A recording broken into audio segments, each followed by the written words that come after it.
Janganlah kamu menyangka bahwa aku datang untuk meniadakan hukum Taurat atau kitab para nabi. Aku datang bukan untuk meniadakannya, melainkan untuk menggenapinya.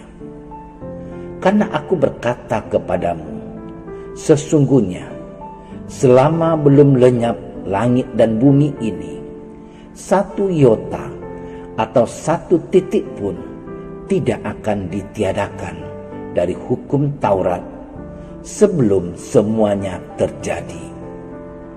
Karena itu, siapa yang meniadakan salah satu perintah hukum Taurat, sekalipun yang paling kecil, dan mengajarkannya demikian kepada orang lain, ia akan menduduki tempat yang paling rendah di dalam kerajaan surga. Tetapi siapa yang melakukan dan mengajarkan segala perintah-perintah hukum Taurat, ia akan menduduki tempat yang tinggi di dalam kerajaan surga. Demikianlah Injil Tuhan.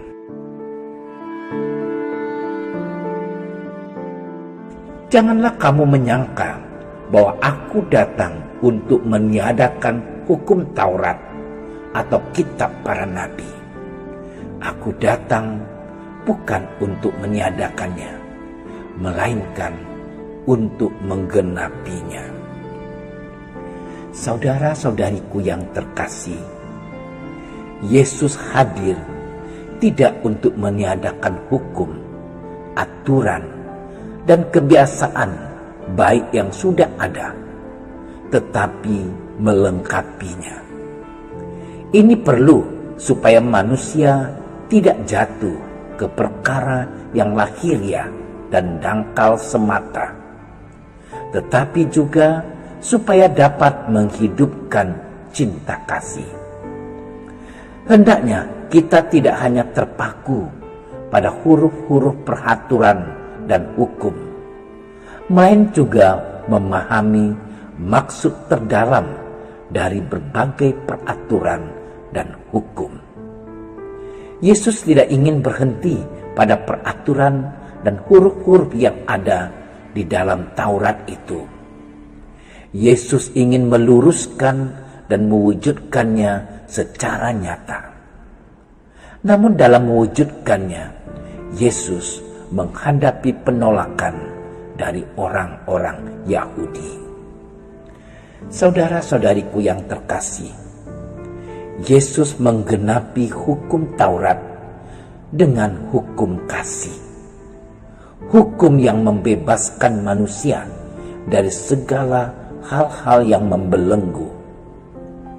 Menghayati dan mengamalkan cinta kasih merupakan bentuk nyata dari ambil bagian dari hidup dan misi Yesus yang datang justru untuk menyempurnakan Taurat dan kitab para nabi.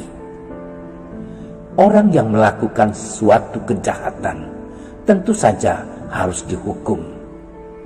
Namun hukuman itu tidak boleh dimaksudkan untuk melakukan balas dendam, melainkan untuk memperbaiki pelaku kejahatan, agar kelak ia dapat berubah menjadi pelaku kebaikan. Saudara-saudariku yang terkasih, pada masa Prapaskah ini, marilah kita memperbaharui cara kita berelasi dengan sesama. Relasi kita dengan sesama hendaknya tidak lagi berdasarkan pada semangat hukum semata, melainkan pada semangat kasih. Hukum tidak pernah sempurna, karena hukum diciptakan oleh manusia yang tidak sempurna. Hukum hanya dapat disempurnakan oleh kasih. Penerapan hukum harus disertai dengan penerapan kasih. Namun, apakah hal itu sudah menjadi kenyataan dalam hidup kita? Sudahkah kita menggenapi pelaksanaan hukum yang mematikan dengan pelaksanaan kasih yang menghidupkan? Tuhan, Engkau menyadarkan kami bahwa hukum dan peraturan tidak boleh kehilangan roh cinta kasih. Curahkanlah rahmat-Mu agar hati kami terbuka bagi kasih sejati yang akan melengkapi hukum dan peraturan. Amin.